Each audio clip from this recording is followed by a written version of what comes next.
Hello, everyone. Derek Floyd here, Beautiful Now Podcast. Welcome to another edition of Chasing the Impossible. This is the segment where I interview special guests who seem to have accomplished impossible things along their journey to let you know that no matter how far your dream is or how far it may seem to chase that thing out there, how impossible it may seem, if they can accomplish their dream, then you know what? You can accomplish yours too. If you enjoy this type of content, do me a favor. Stop, pause, hold on before you jump in, and hit me with a like or subscribe to the channel. This lets me get the most updated content to you as soon as it's available. And extra bonus, hit the little bell right next to it. That lets me notify that the new content has arrived. Most importantly for me, if you really do enjoy this type of content, do me a favor and just share it. Share it with a friend. Because I want to make sure everybody leaves uplifted, encouraged, and inspired. Now, my special guest today just happens to be a triple threat entertainer, a singer, a songwriter, and actress, and she's done a little bit of everything along the way. She came from a naturally musical heritage family, and she lived in Detroit where music was happening all the time. And she had to take her love for music and push hard to get to where her dream was going to be. It wasn't always easy, but she did make it happen. And she's got some great lessons to share through her journey to let you know that, hey, even if you're a musician out there, if you're an artist out there, it's not always going to be easy, but you can make it happen. So will you please help me welcome the amazingly talented triple threat up in here? You know what I'm talking about. Can I get Miss Beth? Are you there? Talk to me. I'm here. Hi. Hey, how are you today? I'm great. How are you? Man, I'm so blessed to have you on the program. You triple threat girl, doing it all. Oh, I'm trying. Thank you. And I said triple threat. A lot of folks don't know you're like a singer, songwriter, actress. I mean, you got it all going on over there, girl. You know what, and soon to be book author. So come on, see? Come on. You trying to get an EGOT up in here? What do they call it? An EGOT? What is it? Like the triple? An EGOT, yes. Right. Yeah, come on. We'll probably get into this later, but I worked with an EGOT winner, so it's only natural that it rubbed off on me. Come on, so, see. Yeah. Well, girl, as you know on Chasing the Impossible, we just try to talk to people who've accomplished what most people would say impossible things. And we try to let everybody know, hey, if your impossible's in front of you, I know it'd be far out there, but if you can chase it, you can get there. So we're going to tell a bit of your story around everybody that, hey, even though you've made this thing happen, they can do it too, right? Yes, absolutely. Nothing is... You want to say nothing is impossible, but most things are not impossible. So, yeah. Well, our phrase here, or our theme here is every journey starts with an impossible. Every journey starts with something impossible where you go, it was impossible to you. So we'll start with yours today. How about that? Okay, let's go. All right, let's go ahead and dive into the questions. That's always the fun part. And I got my little sheet here, so I'm ready to rock this thing.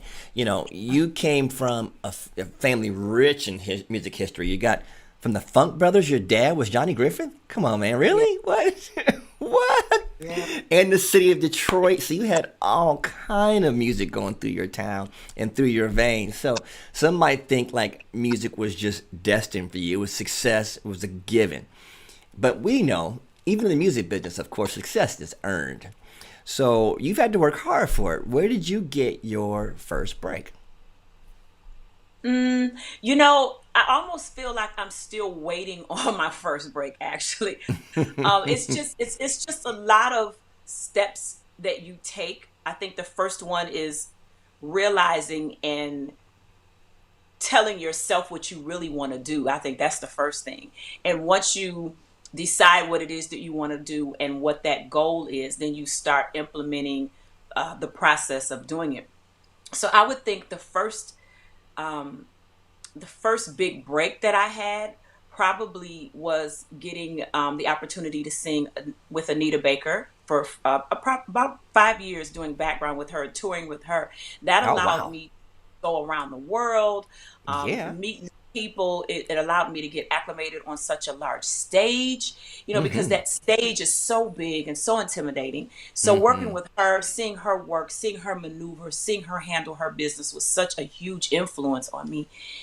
And I would think that really is like the foundation of what I would say my big break was, because from working with her first, it made it easier for me to get other background jobs because I was blessed enough to just start working with a top artist in the very beginning. And So that was your start, was Anita. that was Wow. my, Talk about swinging for the fences right out the gate. That's yeah. And it was just one of these things where I was like, I suffered from extreme stage fright.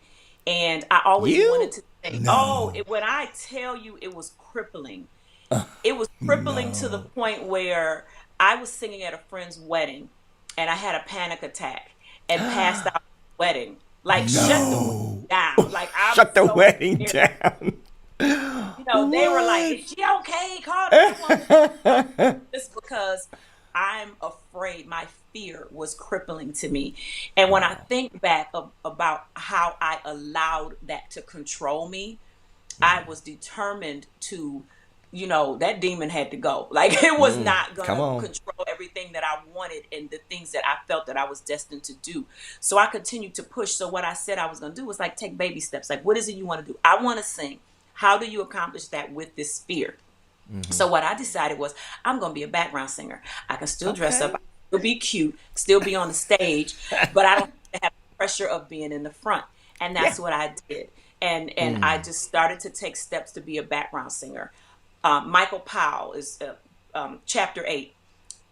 Started Anita Baker for doing her music and produced her Rapture album and Sweet Love and things like that. And he Okay. is a friend of mine and a mentor of mine. And he hooked me up with Anita and he continued to mentor me and push me. He says, you're going to be a solo artist one day.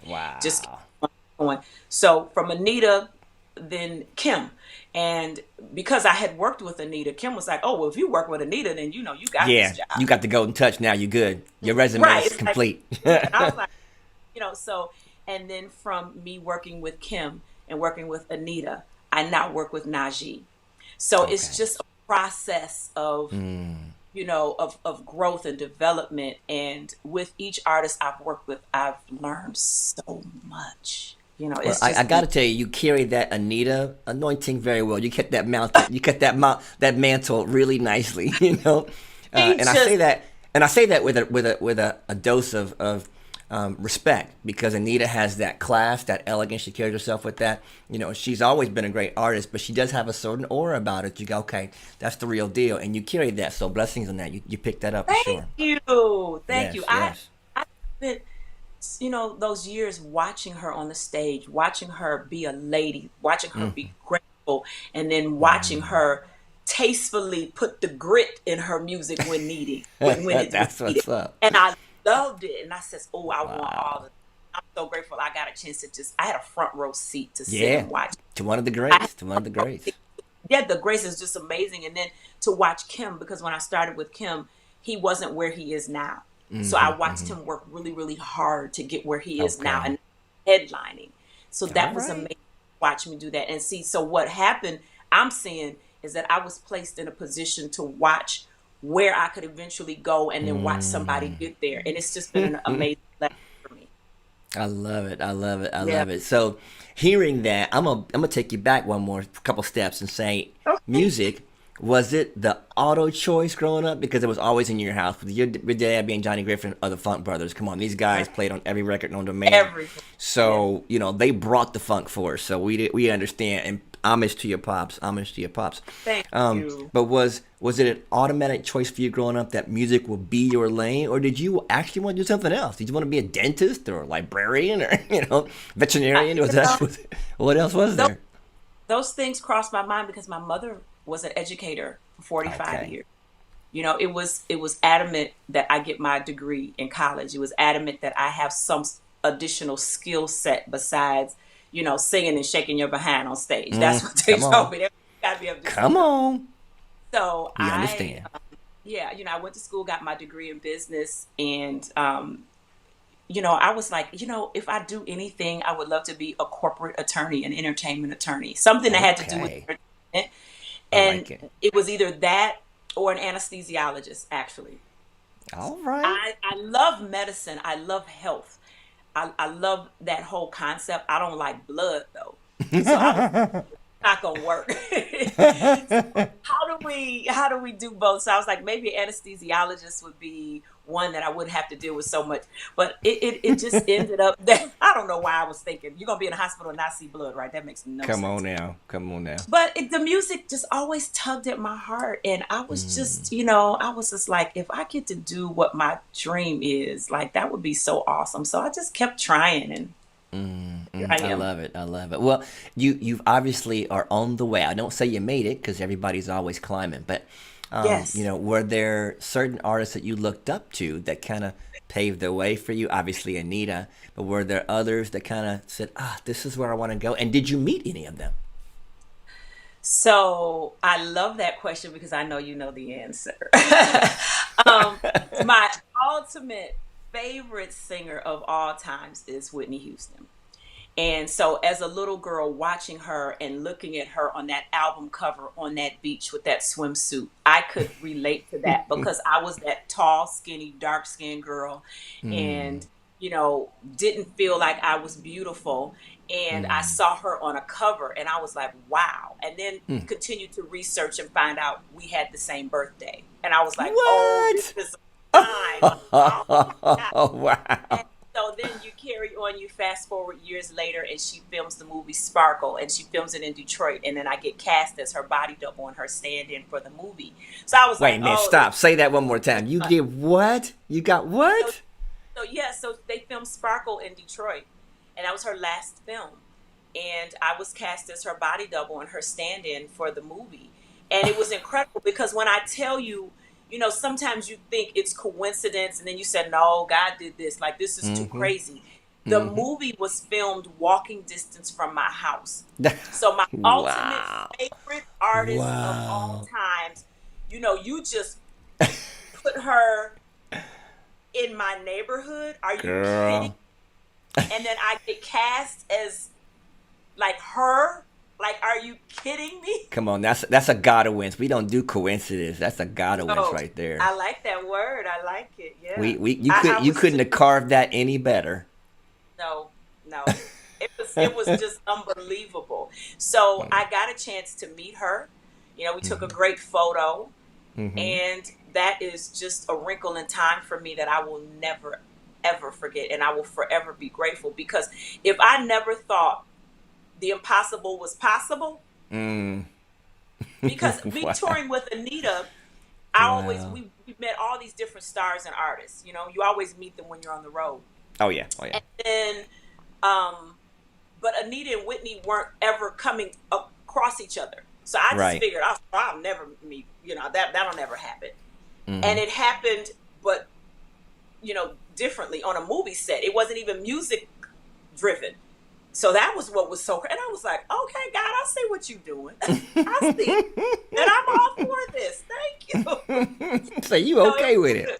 I'm okay with it. I'm here for it. So it was really, it was just crazy. So working with her just was a pivotal moment in my life because I just knew, you know, the sky was the limit at that point.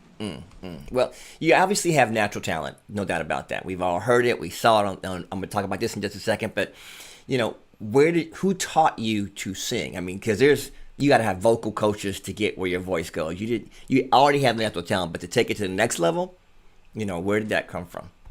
Um,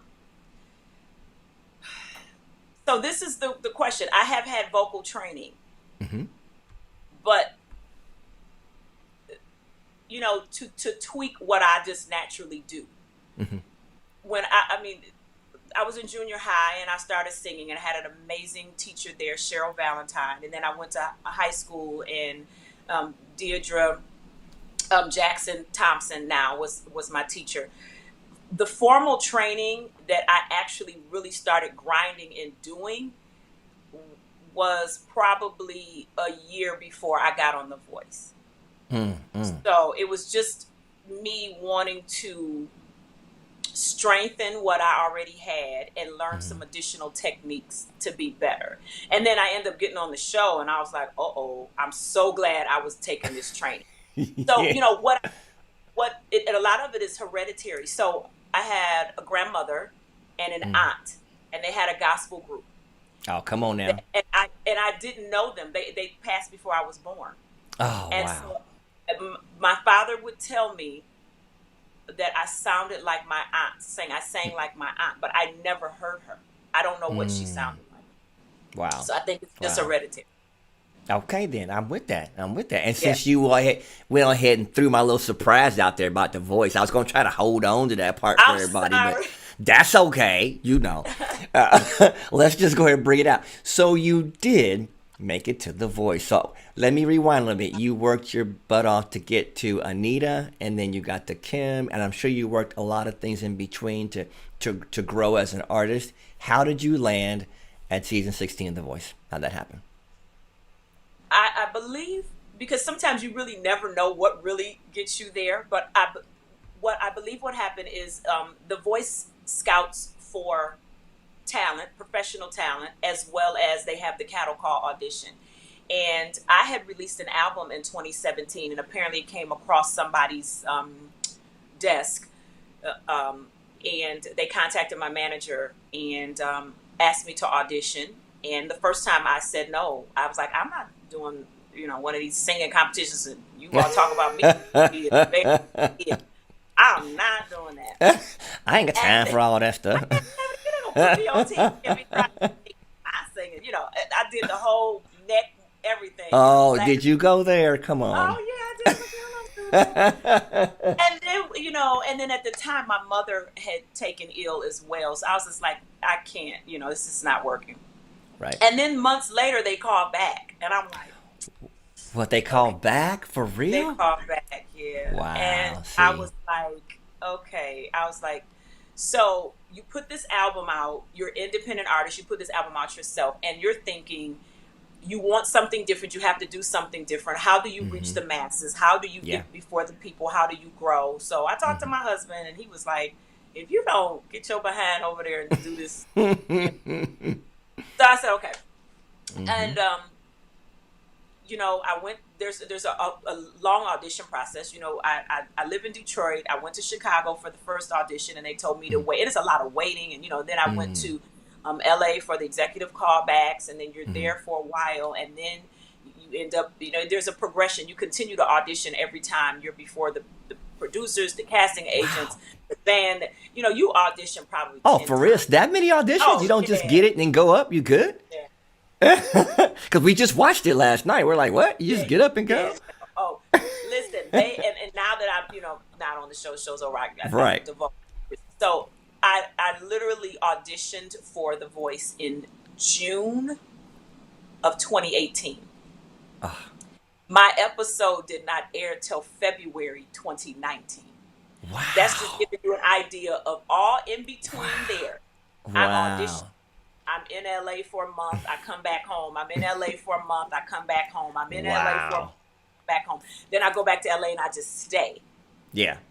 So that was one of the reasons why I said no in the beginning with my mother being sick, because I just didn't know. I knew it wasn't going to be here. I knew I had to travel. I knew I had to leave my family, and so I was just like, okay, let's figure this out. But yeah, it's a long process. So the whole process from beginning to me actually being voted off was from June to April. June 2018 to April of 2019. It's that long. Wow. That was a year of your life, girl. It was a year, just about. Because the show actually was over in May of 2019. So those that carried on to the very end, it was a year. Wow. And I've never known all this, so now I feel like I'm getting the bird's eye view. Talk to me, girl. I give you some little secrets. And you end up working with two legends in the game. Now, come on. You got Kelly Clarkson and John Legend. And people don't know Kelly is fierce. That girl could sing. She's incredible. And, and I caught a little flack for people asking me, why didn't I go with John Legend first? Because he turned his chair first, and why did I pick Kelly? Kelly is an incredible vocalist. Kelly has an incredible range, incredible skill. Kelly had come off of a show like that. She had some knowledge and some experience that I felt could help me, and it did for the time that it needed to. And then I went and transitioned to John Legend's team, which he taught me a great deal, and he actually changed. It was a conversation that we had, and he actually changes the way I even approach singing now. Wow, wow. And I could say, well, what would be the few or the major markers you learn from each person? Because each person deposits into you, obviously. And you said a little bit of you said a little bit about what John and what about Kelly did. Do you still speak to them now, or are they still in the Rolodex, or does that train keep going? That train has moved on. But you But did I will have the say, experience. yes, but what I will say is I look forward to working with John Legend in the future. I'll say that Hmm. because I Hmm. believe that will happen. Sure, He's just that type of guy. So I sure, haven't sure. thrown that away. Hmm. And he still follows me on Instagram. So if I post something, he'll, like a Right. picture. So I know his presence is there. There you go. So, There you go. I'm with you because I know I meet a lot of successful people in what I do, and even this segment, and I don't get to talk to them all every day. Like I'm not like on the like a Brian Culberson or Fred Hammond or right. or Sean. I'm not on the phone with these cats every day, so I get it. You get that moment with them. You enjoy that. You encapsulate that. You bring the wisdom to it, and you share it. But it's not Absolutely. like an everyday thing. So No. And if you just look at your everyday life, you don't even talk to your favorite people in the world every day, exactly, all the time. It's just not it's possible. true. It's true. So, It's yeah. true. Well, I know, like you said, gaining so much from Kelly, gaining so much from John, that experience will forever be engrafted in your mind, and it'll take you to Yeah. the next level for sure. But like I said in the beginning, we're just talking about your song, we're just talking about you singing, but you're a triple threat. You're an actress too. Step in, give me some more of what you do. Because how did you trans? I mean, a lot of musicians, artists transition to being an actress or an actor. But wow, I mean, not everybody can pull it off, and you have. Talk to me about that. Well, the acting is something that I absolutely love and I want to do more of. My schedule just hasn't permitted at this time. But I've done a couple stage plays and I absolutely just love it. And what I love about the stage plays is that I'm able to sing and act. So Hmm. I love that. I'm looking forward to doing some more work in 2022 in the acting realm. And it's just a matter of juggling because the music has just been what I've really totally been focusing on. And so, yeah. Mm-mm. And was the acting bug always something you thought about, or did it just catch up with you later? No, I've always been told I'm a drama queen. So I I always, was gonna say it, but I let you say it. There no, you go. I'm extra. I'm a Leo. I'm extra all the time. So Were I'm just you like, that at school, like in plays and stuff like that? yeah, just in the Okay. house. Just my husband will tell me like, just what you just doing too much. Go sit down. I'm like, ah. It's just that's just me. But I love the acting, and I love the the the part of acting that I love the most is when you can get into that character, Hmm. and then you don't have to be yourself for just a minute. You can be somebody Wow. else, and then Mm, you mm, connect. So what the hard part about acting is, and you may have heard other actors or actresses say this, is when you connect so much with a character and then mhm. that character is over with, then you have to Mm. almost learn how to be yourself again because you become Wow. the character. So there's a really bipolar thing going on Yeah. where you Yeah. have to be when you're that character, you have to be that character to be convincing. Mm. And That's then good. when that's over, you got to be yourself again and you have to shake it off. That's good. Yeah. That's deep. That's deep. I like it. I like it. It's so true. I would hear actors and actresses say that, when you get to hear those one-on-one interviews with them and they're discussing Hmm. things. And then before I had really started acting, I was like, what are they talking about? Like, you're you and Right. you're always there. But when you become that character, man, that's a whole nother thing. Mm. I love it. I love it. I love it. I'm gonna go right just a little bit and pitch back into your music and your artistry and what you've done. A lot of young females out there that want to be you. You were looking at Anita when you were trying to grow out there. Now they're looking at you, and they're going, "Wow, that's successful. Oh my, that's just I want to get to that." What are some of the lessons you would tell that person out there to be leery of? Like, this isn't an instant success. That everybody sees the highlight reel and they think, I'm just going to make it happen like that. But you know better now. What would you tell that young lady looking up at you about the music industry and how to make this work? The first thing I would tell her would be to make sure you keep your integrity, keep your Mm, morals, don't sell your soul. Um, for something that could be temporary or something that may not even happen. And you really have to be focused on believing in yourself and investing in yourself. That, to me, that's the so very important. Because a lot of times, back in the day, we hear the stories of how a person would find you, discover you, and they would invest in you. And it doesn't work like that anymore. You have to invest in yourself. So I would, definitely say save your money, be wise, invest, because you're going to continue to need money to invest in yourself. And a lot of times and most of the time, when you invest in yourself, people then tend to invest in you because they see that you take it seriously. So that would be one of the main things I would say. Second, I would definitely say surround yourself around people who are moving and growing in the direction that you want to go in. Third, I would say, please be coachable. You don't know everything. Just because you can sing and just because you're cute is not. Talk to him, girl. Talk to him. It's a lot of cute, talented people sitting at home. Shaking their behind ain't going to always get it. You got to have something else. Yeah, but they're shaking their behind in the mirror at home. And just being popular on social media is not that. You need to make sure that you have a solid fan base that follows you.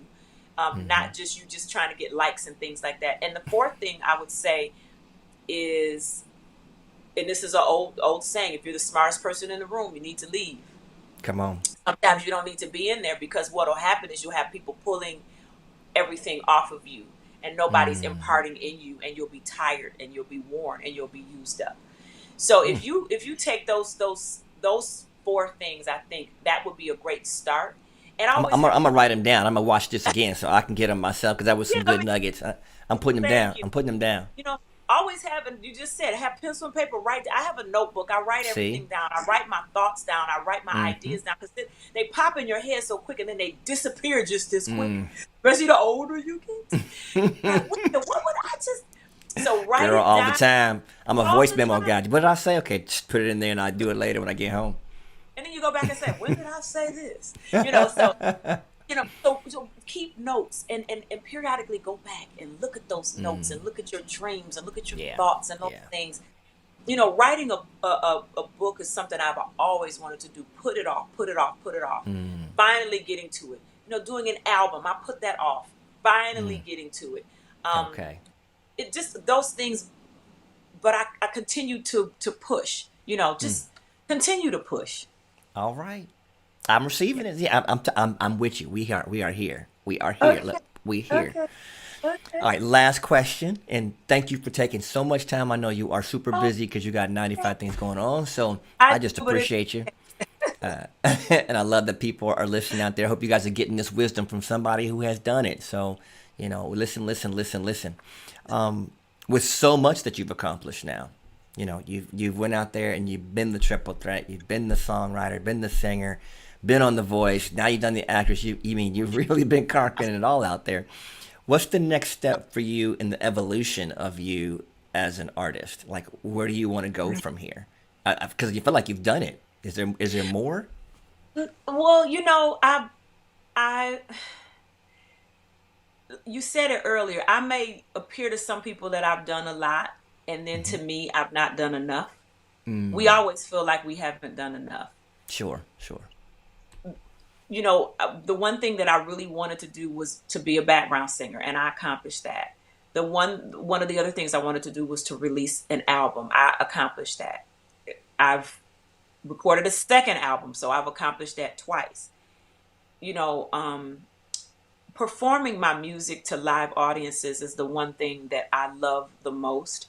And I'm just working on trying to grow with that. And that's one of the things that I love most about working with Najee. As just being a background singer with him, he has invited to share his platform with me. So I sing one of his classic songs that he's recorded. And then he also allows me to sing one of my original songs in his show. And that's so generous. Oh, yeah. That's good. So generous for an artist of his caliber. He sells out everywhere he's going. He's sharing his platform with me. And he believes in me. And I appreciate that so very much. So the what I want to continue to accomplish is just to sing to audiences and sing my original music to them, and kind of the grassroots way, let people Mm, see me organically on the show and grow. mm-hmm, So that's just another way of me trusting the process mm. of me developing and growing. And that's another thing. I said it was four before, what I would tell somebody, but the fifth will probably trust the process. It doesn't happen overnight. It's taken me all this time to just continue to grow, and I still need help. As an artist, Mm-hmm. we all need help. We don't all become iconic artists overnight. And I've been Wow. really blessed to have wonderful people that I've worked with, and then now another amazing artist that is lending a hand to help me grow. So I appreciate that. So I yeah, love it. just I grow. love it. Yeah. And you are not the only person. A lot of successful people that I've interviewed tell me trust the process, because everybody Mm-hmm. thinks they see the highlight reel. This person just woke up successful. Never, like, very, very rarely is it like that. It is a process that takes some time. And they all say trust the It takes process. Believe in yourself. Surround yourself with good people, like you said. Build a good tribe. People that will follow you. They will follow you wherever. All the things you're yes. key. It's so amazing to hear those same points. It just reinforces to me that there are certain things that are just how it works. There's a process to It's it, just what it is. Yeah. and you are following it and you're seeing the results. So thank you for Yes, I being a part and just sharing about thank your success and letting people know out there they can do it too. They can do it too. yes, thank it's not Awesome. impossible. It's not. Challenging, but it's not impossible. Well, you know what? Talent is just the smallest part of it, really, because you can have that. We know a lot of non-talented folk that made the process work, and they became Hmm. successful anyway. Can I say that And I'm right? not mad at them. Help me out, because it's true. A lot of non-talented folk have made it work. Come on now, and you go what? But they Yeah. they work the process, Yes. and they're here. So talent is only part of it. About this Come much. on, we know Yeah. this. We understand. Yes. We understand. Well, Beth, thank you so much for taking the time again, and I appreciate you. And we're going to be following you here from Chasing the Impossible, letting everybody know, hey, how can they get a hold of you? How can they follow you? Where are you at out there?